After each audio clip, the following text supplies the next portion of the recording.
بسم اللہ الرحمن الرحیم۔ السلام علیکم محترم ناظرین،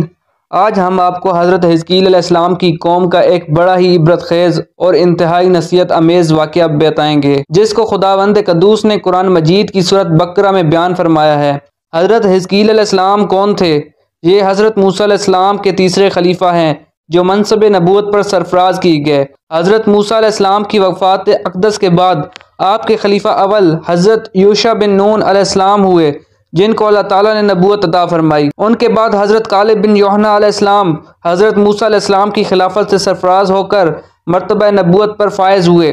پھر ان کے بعد حضرت حزقیل علیہ السلام حضرت موسیٰ علیہ السلام کے جانشین اور نبی ہوئے۔ حضرت حزقیل علیہ السلام کا لقب ابن العجوز یعنی کہ بڑھیا کے بیٹے ہیں، اور آپ ذوالکفل بھی کہلاتے ہیں۔ ابن العجوز کہلانے کی وجہ یہ ہے کہ یہ اس وقت پیدا ہوئے تھے جب کہ ان کی والدہ ماجدہ بہت بوڑھی ہو چکی تھی، اور آپ کا لقب ذوالکفل اس لیے ہوا کہ آپ نے اپنی کفالت میں لے کر 70 انبیاء کرام کو قتل سے بچا لیا تھا،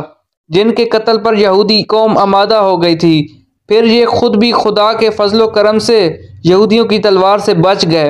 اور برسوں زندہ رہ کر اپنی قوم کو ہدایت فرماتے رہے، اور حضرت حزقیل علیہ السلام نے ہی 70,000 مردوں کو زندہ کیا۔ اس کا واقعہ یہ ہے کہ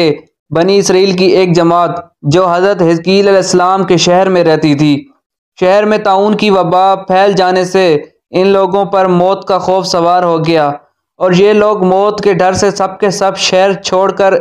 ایک جنگل میں بھاگ گئے اور وہیں رہنے لگے۔ تو اللہ تعالیٰ کو ان لوگوں کی یہ حرکت بہت زیادہ ناپسند ہوئی،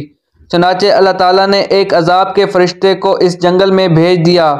جس نے ایک پہاڑ کی آڑ میں چھپ کر اور چیخ مار کر بلند آواز سے یہ کہہ دیا کہ موتوا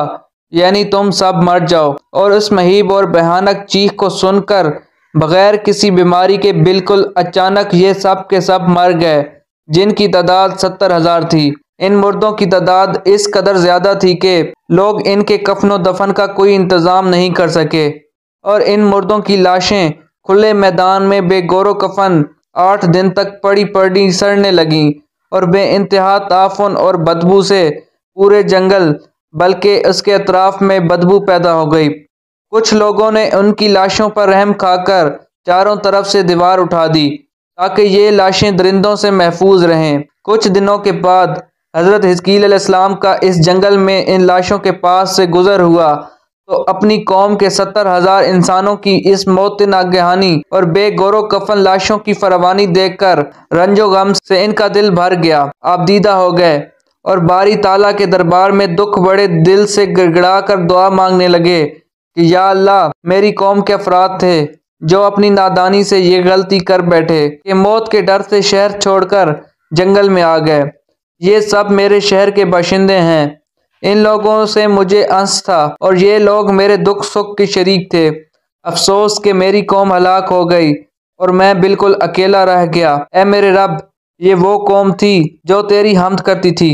اور تیری توحید کا اعلان کرتی تھی اور تیری کبریائی کا خطبہ پڑھتی تھی۔ آپ بڑے سوزے دل کے ساتھ دعا میں مشغول تھے کہ اچانک آپ پہ یہ وحی اتری کہ اے حزقیل علیہ السلام، آپ ان بکھری ہوئی ہڈیوں سے فرما دیجئے کہ اے ہڈیوں، بے شک اللہ تعالیٰ تم کو حکم فرماتا ہے کہ تم اکٹھا ہو جاؤ۔ یہ سن کر بکھری ہوئی ہڈیوں میں حرکت پیدا ہوئی، اور ہر آدمی کی ہڈیاں جمع ہو کر ہڈیوں کے ڈھانچے بن گئے۔ پھر یہ وحی آئی کہ اے حزقیل علیہ السلام، آپ فرما دیجئے کہ اے ہڈیوں، تم کو اللہ کا یہ حکم ہے کہ تم گوشت پہن لو۔ یہ کلام سنتے ہی فوراً ہڈیوں کے ڈھانچوں پر گوشت پوش چڑھ گئے۔ پھر تیسری بار یہ وحی نازل ہوئی، اے حزقیل، اب یہ کہہ دو کہ اے مردو، خدا کے حکم سے تم سب اٹھ کر کھڑے ہو جاؤ۔ چنانچہ آپ نے یہ فرما دیا تو آپ کی زبان سے یہ جملہ نکلتے ہی 70,000 لاشیں دم زدن میں ناگہاں یہ پڑھتے ہوئے کھڑی ہو گئیں کہ سبحانک اللہم و بحمدک لا الہ الا انت۔ پھر یہ سب لوگ جنگل سے روانہ ہو کر اپنے شہر میں آ کر دوبارہ آباد ہو گئے اور اپنی عمروں کی مدت بھر زندہ رہے، لیکن ان لوگوں پر اس موت کا اتنا نشان باقی رہ گیا کہ ان کی اولاد کے جسموں سے سڑی ہوئی لاش کی بدبو برابر آتی رہی، اور یہ لوگ جو کپڑا بھی پہنتے تھے وہ کفن کی صورت میں ہو جاتا تھا، اور قبر میں جس طرح کفن میلا ہو جاتا تھا ایسا ہی میلاپن ان کے کپڑوں پر نمودار ہو جاتا تھا۔ چنانچہ یہ اثرات آج تک ان یہودیوں میں پائے جاتے ہیں جو ان لوگوں کی نسل سے باقی رہ گئے ہیں۔ تو پیارے دوستو، بنی اسرائیل کے اس مہر الکول واقعہ سے مندرجہ ذیل ہدایت ملتی ہے کہ آدمی موت کے ڈر سے بھاگ کر اپنی جان نہیں بچا سکتا، لہذا موت سے بھاگنا بالکل ہی بیکار ہے۔ اللہ تعالیٰ نے جو موت مقدر فرما دی ہے وہ اپنے وقت پر ضرور آئے گی، نہ ایک سیکنڈ اپنے وقت سے پہلے آ سکتی ہے، نہ ایک سیکنڈ بعد آئے گی۔